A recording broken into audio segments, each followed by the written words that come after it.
Bonjour, donc je vais vous montrer la début de correction pour vous montrer avec une des tables et puis je vous laisserai encore un peu de temps pour faire avec les autres. Donc on a vu qu'il y avait trois tables, il y aura une table espèce qui contiendra le nom latin, le nom français et la famille, puisqu'il y a migration de la clé étrangère, donc il y aura la famille. Il y a une table famille et une table ordre. Donc je vais commencer par l'ordre, puisque de toute façon on va devoir mettre des contraintes d'intégrité référentielle. C'est-à-dire qu'une famille appartient par exemple à un ordre. Donc si j'ai pas créé la table ordre, j'aurais du mal à mettre la contrainte. Et pareil, quand je vais créer l'espèce, une espèce appartient à une famille. S'il n'y a pas la table famille, je ne pourrais pas mettre la contrainte. Donc il y a quand même un ordre dans la création des tables. Il faut toujours commencer par celui qui est tout au-dessus, c'est-à-dire ici l'ordre. Alors comment je vais faire? Alors déjà, moi je l'ai sauvegardé sous un autre nom, parce que comme ça j'ai gardé l'original dans l'état, au cas où voilà, je fais des erreurs. Donc déjà, bah, je vais supprimer tout ça. Hein, donc voilà, supprimer. Paf. Alors oui, ce que j'ai fait, c'est que j'ai calculé là. Vous savez, pour créer le champ, donc j'ai fait ma fameuse formule de calcul, max, de nbcar. Nbcar, c'est le nombre de caractères. De la zone, alors là c'est devenu A5, mais c'était pas A5 tout à l'heure, hein, il a modifié ce que j'ai supprimé les colonnes. Donc du début jusqu'à la fin. Et puis vous savez, avec CTRL, SHIFT et Entrée, il m'a calculé que la taille maximum là c'est 20 caractères sur l'ensemble. Donc je vais créer un champ avec 22 et 22 ou 25. Voilà, je prends une marge et donc ça rentrera. Donc ça faut le faire quand même, hein, parce que sinon ça biste des nasses. Hein. Donc vous voyez, c'est pas très compliqué, hein, vous rentrez la formule. Par contre, si vous mettez entrée, vous voyez, ça marche pas. Ça calcule pas, ça calcule que pour. C'est un calcul matriciel, et donc la matrice, faut se placer dessus, Shift, CTRL, Entrée. Voilà. Et là, il me met bien 20. Donc, ça, je peux supprimer aussi. Moi, j'en aurais mieux, ça sera. Ça, du coup, maintenant, je supprime. J'ai vu que c'était 20. Ok, bon, alors j'ai des doublons, forcément. Hein. Mais c'est pas grave, je vais pas le supprimer ici, je vais le laisser, je vais le laisser ici. Donc je vais faire fichier enregistrer sous. Je vais marquer que c'est les ordres. Voilà. Et je peux mettre ça sous forme de CSV si je veux. Ouais.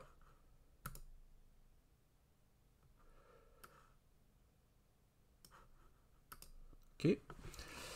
Maintenant, je passe alors à MySQL. Je vais donc créer MySQL Workbench. Je vais donc créer une base. Donc je vais l'appeler oiseau. Donc là je crée la base. Hein. Défaut caractère, eh ben, on va prendre UTF-8, hein, on avait dit. Donc moi c'est tout en bas, hein, mais vous allez voir. Et puis UTF-8, UTF-8, UTF-8, UTF-8, général. Voilà. Très bien. Apply. Ah, il me dit qu'il y en a déjà une qui existe. Ok. Non, je vais l'appeler 2. Demande créer Kema, donc une base de données, oiseau 2, avec comme jeu de caractères par défaut UTF-8. Oui, je veux bien. Voilà. Donc là, normalement, je dois avoir, voilà, je double-clique pour sélectionner. Si vous double-cliquez pas, il n'est pas sélectionné, hein, donc ça ne sera pas la base par défaut. Voilà. Ensuite, mes tables, bah, c'est vide. Donc je vais créer une table. On a dit qu'on allait faire ordre.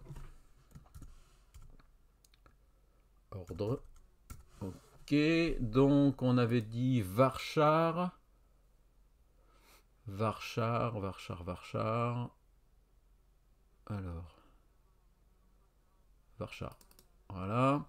Et on a dit que c'était 20 et on prenait une marge 25. Voilà. Alors c'est effectivement la clé primaire. Elle est forcément non nulle. Alors c'est pas la peine de cocher unique, hein, puisque de toute façon une clé est toujours unique. Et puis voilà. Apply. Donc il va créer une table ordre. Attendez. Ouais, il faut que je modifie. Bon, c'est pas grave, je vais la créer. J'ai pas donné de nom. Voilà, il a créé une table, donc je vais la renommer. Donc, c'est où ça? Voilà, ici. Je vais l'appeler ordre. Alors, je vais appeler ordre. Ici, je vais mettre sans S, comme ça. Voilà. Ça sera peut-être plus simple. Donc, je récapitule. J'ai donc créé une table ordre qui contient, rien pour l'instant, hein, mais qui va contenir que les ordres. Voilà. Maintenant, ce qu'il faut, pour la remplir, cette table, il faut que j'importe. Alors, sur MySQL Workbench, alors là, le problème, c'est que vous n'allez pas le voir, copie d'écran, mais normalement, il y a File aussi un petit peu. Donc, ici, vous avez, alors, attendez, dans My, si je fais ici, on peut peut-être passer par là.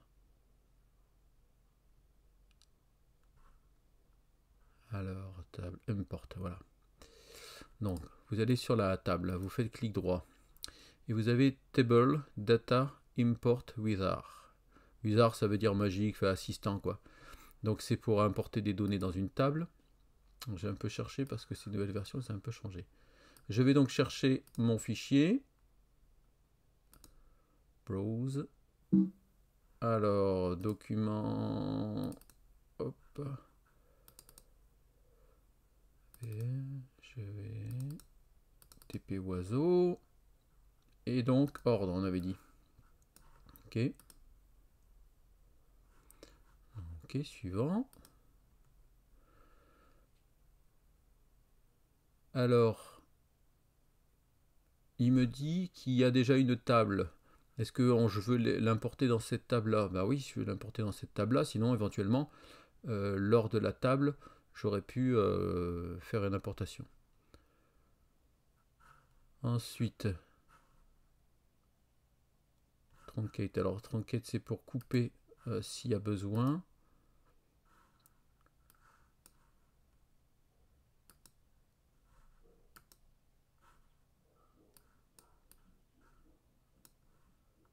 Alors, bon, il veut pas. Voilà, enfin, on peut pas tronquer. Ok. Bon, pas grave. Donc, il me propose ici, donc ces lignes-là sont nulles, nulles, puisque sont vides, donc je les décoche, je ne garde uniquement que la première colonne. Voilà, next. Et là, voilà, l'importation se fait. Alors bien sûr, il y a des doublons, mais comme on l'a défini comme étant une clé primaire, il va automatiquement ne pas les prendre en compte, quoi. Voilà. Et au final, j'ai donc bien que 30 enregistrements. Si je fais Select Row, ouais, hop, c'est magique, hein, j'ai bien mes 30 ordres qui existent chez les oiseaux. Donc vous voyez, il y a beaucoup d'oiseaux, mais les ordres, il n'y en a pas tant que ça, il n'y en a que 30. Hein. Voilà. Alors, on reviendra dessus sur la classification animalière, mais par exemple, pisciforme, c'est tous les oiseaux qui donc se nourrissent de poissons. Strigiforme, c'est tout ce qui est les rapaces. Donc voilà, à partir de l'ordre, on peut déjà connaître des caractéristiques. Donc voilà, je vous ai montré un peu comment on procède. Il faut faire maintenant la même chose du coup pour la table famille, hein, dans l'ordre. Et par contre, famille fera un lien vers ordre, puisqu'une famille appartient à un ordre. Et là, il faudra rajouter la contrainte d'intégrité référentielle pour être sûr que l'ordre que je mets existe bien dans la table ordre, que maintenant je viens de créer. Et on fera ensuite la même chose avec la table espèce. Voilà, j'espère que j'ai été clair, même si j'ai un petit peu cherché, hein, parce que ça faisait un bout de temps que je ne l'avais pas fait, mais bon, ça, je pense que ça devrait aller quand même. Je vous remercie de votre attention, et puis donc essayez de continuer de TP, de faire la même chose pour les autres.